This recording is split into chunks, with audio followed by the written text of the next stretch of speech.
কাল কিয়ামতের ময়দানে আল্লাহ পাক রব্বুল আলামিন আমাদেরকে বলবেন যে ইয়াউমা নাদউ কুল্লা উনাসিম বি ইমামিহিম, বলবেন যে প্রত্যেক দল তোমরা তোমাদের ইমাম সহ এসো। এখানেই একটি বিষয় যে আসলে আমাদের ইমাম কে, কোন ব্যক্তি ইমাম হওয়ার যোগ্যতা রাখেন, ইমাম হওয়ার শর্ত কি? ইসলামে ইমামত। আসসালামু আলাইকুম ওয়া রাহমাতুল্লাহ। আলহামদুলিল্লাহি রাব্বিল আলামিন, ইন্নাহু খায়রু নাসিরিন ওয়া মুঈন, ওয়াসসালাতু ওয়াসসালামু আলা আশরাফিল আমবিয়া ওয়াল মুরসালিন ওয়া আলিহি তাইয়্যিবিন আত-তাহিরিন। সম্মানিত শ্রোতামণ্ডলী, আমরা ইমামত সম্পর্কিত বিষয় নিয়ে আলোচনা করছি। আজকে তার 17তম পর্ব। আমরা জানি, অতীতেও বলেছি যে আল্লাহ পাক রব্বুল আলামিন কাল কিয়ামতের ময়দানে আমাদেরকে ডাকবেন ইমাম সহ। অর্থাৎ আমরা জানি যে কিয়ামতের ময়দানে আমাদেরকে হিসাব দিতে হবে, প্রত্যেক ব্যক্তিকে হিসাব দিতে হবে।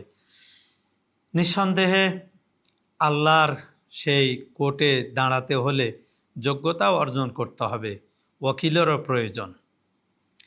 কাল কিয়ামতের ময়দানে আল্লাহ পাক রব্বুল আলামিন আমাদেরকে বলবেন যে ইয়াউমা নাদউ কুল্লা উনাসিম বি ইমামিহিম, বলবেন যে প্রত্যেক দল তোমরা তোমাদের ইমাম সহ এসো। এখানেই একটি বিষয় যে আসলে আমাদের ইমাম কে, কোন ব্যক্তি ইমাম হওয়ার যোগ্যতা রাখেন, ইমাম হওয়ার শর্ত কি?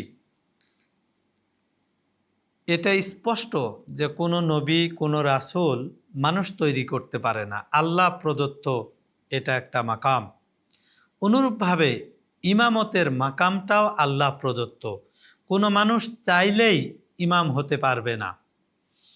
আমরা শেষ জামানায় বসবাস করছি, আমাদের ইমাম হচ্ছেন হজরত ইমাম মাহদি আজ্জালাল্লাহু তাআলা ফারাজাহুশ শরীফ।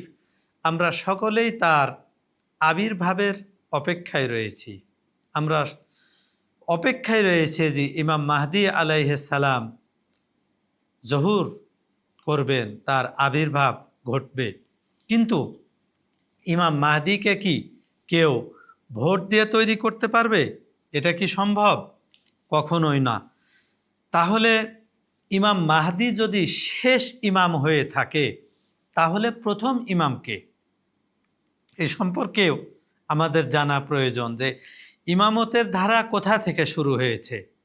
সংক্ষিপ্তভাবে যদি আমরা বলি, তাহলে ইমামতের ধারা আল্লাহর রাসূল স্পষ্টভাবে পরিচয় করিয়ে দিয়েছেন গাদিরে খোমে। তার পূর্বেও অনেক জায়গায় ইমামের কথা বলা হয়েছে। হজরত আলীকে বিভিন্নভাবে আল্লাহর রাসূল পরিচয় করিয়ে দিয়েছেন। আমরা আমাদের এই আলোচনায় বিভিন্ন সময়ে সেগুলো উপস্থাপন করব। এখানে একটি হাদিস, ক্বালা রাসূলুল্লাহ সাল্লাল্লাহু আলাইহি ওয়া আলিহি ওয়াসাল্লাম আন জাবের ইবনে আবদুল্লাহ আনসারি। হজরত জাবের বর্ণনা করছেন যে কুন্না ইনদান নবী সাল্লাল্লাহু আলাইহি ওয়া আলিহি ওয়াসাল্লাম, আমি আল্লাহর রাসূলের সামনে ছিলাম, আল্লাহর রাসূলের নিকট ছিলাম। ফাআকবালা আলী ফাকালা নবী সাল্লাল্লাহু আলাইহি ওয়া আলিহি ওয়াসাল্লাম, আমার উপবিষ্ট থাকা অবস্থায় হজরত আলী এসে উপস্থিত হলেন। হজরত আলীকে দেখে আল্লাহ রাসূল বললেন যে ওয়াল্লাজি নাফসি বিয়াদি ইন্না হাজা ওয়া শিআতিহি লাহুম আলফা এজন, যে এই আলী এবং তার অনুসারীরা কিয়ামতের ময়দানে মুক্তিকামী হবেন। তাহলে আমরা গাদিরে খুমের হাদিসেও দেখি, সেখানে বলা হচ্ছে মান কুনতু মাওলাহু ফাহাজা আলিউন মাওলা। আল্লাহ রাসূল বলছেন, আমি যার অভিভাবক, আলী তার অভিভাবক। এখানে হজরত জাবের ইবনে আবদুল্লাহ আনসারি হাদিস বর্ণনা করছেন যে আল্লাহ রাসূল বলছেন যে আলী এবং তার অনুসারীরা হবে কিয়ামতের মাঠে সফলকাম। কাজেই যদি সেই আয়াতের পাশে এই হাদিস রাখি, ইয়াউমা নাদউ কুল্লা উনাসিম বিইমামিহিম, আল্লাহ বলছেন কিয়ামতের ময়দানে আমি প্রত্যেকটি দলকে বলবো যে তোমরা তোমাদের ইমাম সহ এসো।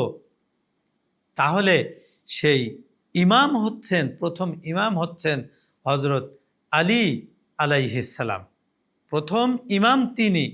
তারপরের ইমাম হচ্ছেন ইমাম হাসান আলাইহিসসালাম, তারপরে ইমাম হুসাইন আলাইহিসসালাম, তারপরে ইমাম জৈনুল আবিদিন আলাইহিসসালাম, এভাবে সর্বশেষ ইমাম মাহদি আলাইহিসসালাম।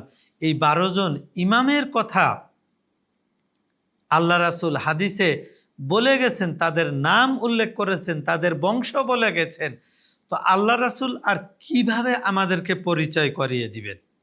এবং তারা হাশেমি বংশ থেকে হবেন, কুরাইশ বংশ থেকে হবেন, তারা আহলে বাইতের অন্তর্ভুক্ত। পবিত্র আহলে বাইতকে আল্লাহ পাক রব্বুল আলামিন পবিত্র হিসেবে ঘোষণা করেছেন।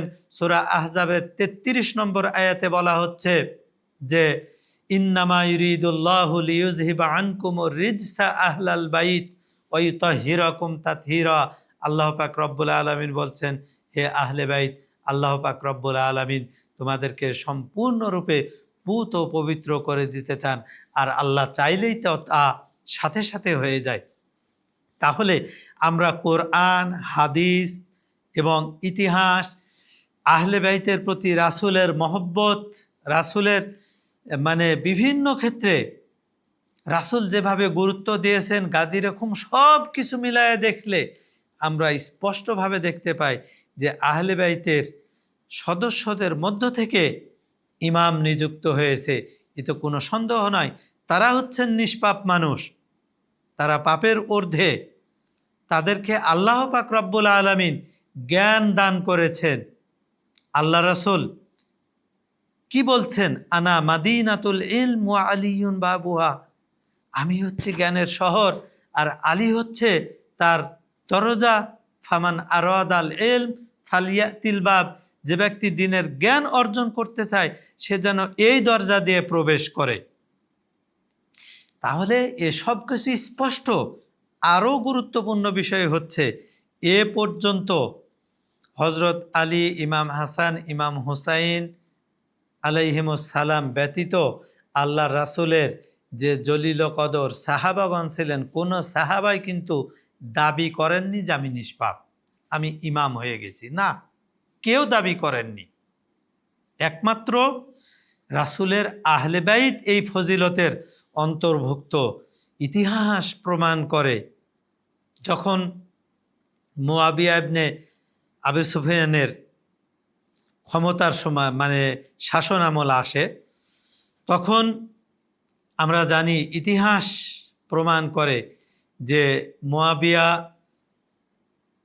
তার সেই রাজ দরবারের যে ইমাম ছিল, এই ইমামদেরকে নির্দেশ দিত যে তারা যেন জুমার নামাজের খুতবায় হজরত আলী কাররামাল্লাহু ওয়াজহুকে লানত করা হয়, নাউজুবিল্লাহি মিন যালিক। সেখানে যখন লানত করতে বলা হয়, তার মধ্যে একজন ছিলেন সাদ ইবনে আবি ওয়াক্কাস।